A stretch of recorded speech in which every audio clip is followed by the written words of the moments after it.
Assalamu alaikum. Wa alaikum salam. So being a Muslim, as you can already imagine, my main problem is with the Christian doctrine of Godhood of Jesus. So there's a couple of questions that are related. First of all, I find this concept logically fallacious. Like there are many aspects to its logical fallacy, as in maybe one of them could be that how can God be finite and then infinite at the same time?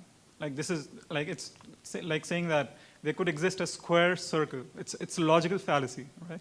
So when we say that Jesus was God or Son of God, we are actually saying that God existed in finitude during the life of Jesus, and He also is infinite at the same time. This is logically fallacious. Now, because you are you're coming from a historical standpoint. Did you want me to respond to that, or are you having it's a relate. Like the same question continuing.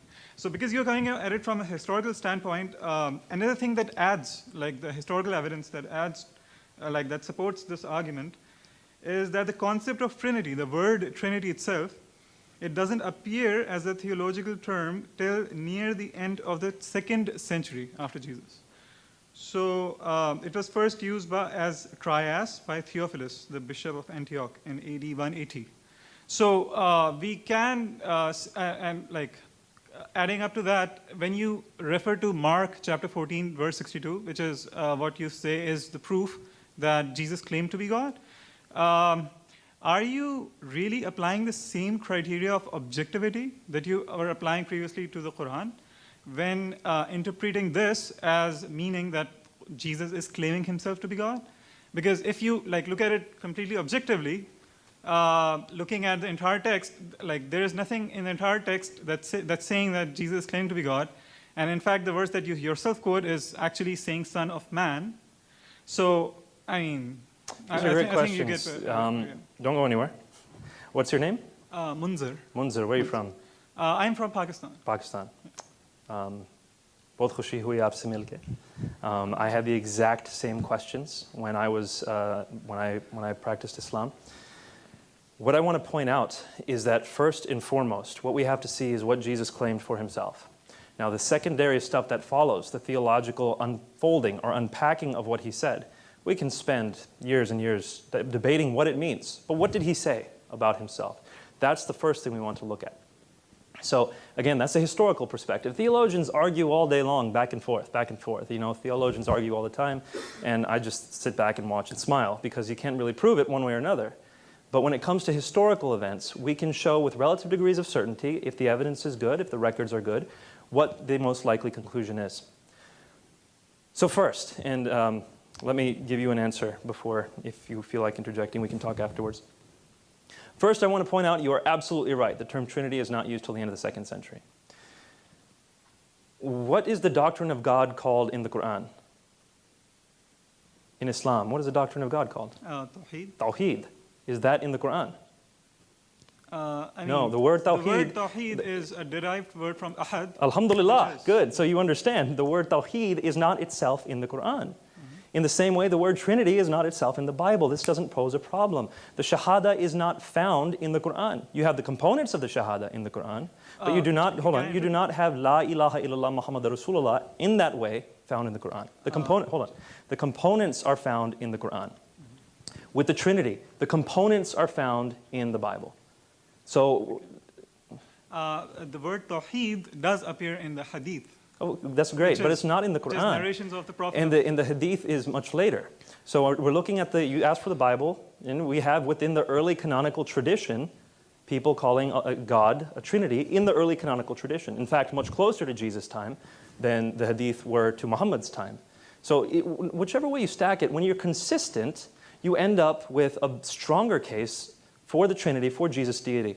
Now I want to continue on to your next part of your question, which is Jesus finite or infinite? The argument is that Jesus is, actually I'm going to pose it in a slightly different way.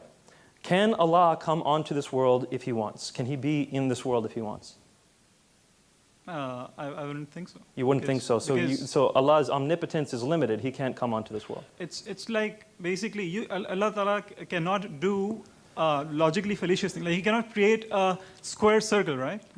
Because that's something logically But fallacious. how do So we there know are that's what certain this things is? that Allah But cannot how do we know that's what this is? Because, for example, in Surah Al-Imran, when Allah is talking to Moses, it says in Surah Al-Imran, I think it's Surah Al-Imran, it might be Surah 18, but double check, that Allah, as He spoke to Moses, Allah was in the bush. Allah was in the bush. So if you want to say that meant something else, well, you're going to have to argue with the Quran on that one. It seems to be pretty clear that Allah can emanate His voice from a physical place. He can be in a physical place in a sense. In the same way, I don't believe that God coming to this earth limits His omnipotence. It's not a limitation of His omnipotence. Jesus has taken on flesh. God the Father is still everywhere. God, Jesus, the Son, is here on this earth. It's a limitation in that sense, but it's not a limitation of His nature. He is both the divine and human nature. That's the argument. Now, I want to talk about briefly, and then we're going to have to go to the next question, but let's talk afterwards for sure. You asked about the Son of Man. You said He's not calling Himself the Son of God. He's calling Himself the Son of Man. I'm emphasizing to you, my friend, when this hit me, again, while I was practicing Islam, when this hit me, it hit me like a bolt of lightning. The claim Son of God, according to Jews at that time, was not anything divine. Adam was called the Son of God. Solomon was called the Son of God. In the Psalms it says, you are gods. It's not a divine claim to call someone a son of God. But when someone refers to that Son of Man coming on the clouds of heaven, who's going to receive glory, authority, and sovereign power, and people of every nation and language are going to worship Him with the worship due only to God, that Son of Man is more than just a human. He is divine. He's going to be worshipped by all people of all time. So when Jesus calls Himself the Son of Man, it's not the Son of God title. And lots of Christians get this wrong, so I'm not pointing the finger at you. Lots of Christians say, oh, Son of Man means He's human, and Son of God means He's God. No, it's the other way around. In the Jewish context, Son of God was a normal human title. Son of Man, from Daniel 7, that was something divine. Go back and read Daniel chapter 7. See that this man is worshipped by all people from all eternity. This man, or one who looks like a human anyway, is worshipped by all people alongside of God the Father. That's the one Jesus is claiming to be. Definitely understand that point that I'm trying to make. And so when you see that Jesus' claim is found there in Mark 14:62, it's found in all the Gospels, and every time Jesus uses the term Son of Man, He's alluding to that. You cannot extract that from the Gospels. So please put Mark 14:62 next to Daniel chapter 7 and see what Jesus is claiming for Himself. And we'll talk afterwards for the rest. Lord bless you, my friend. We'll take one last question.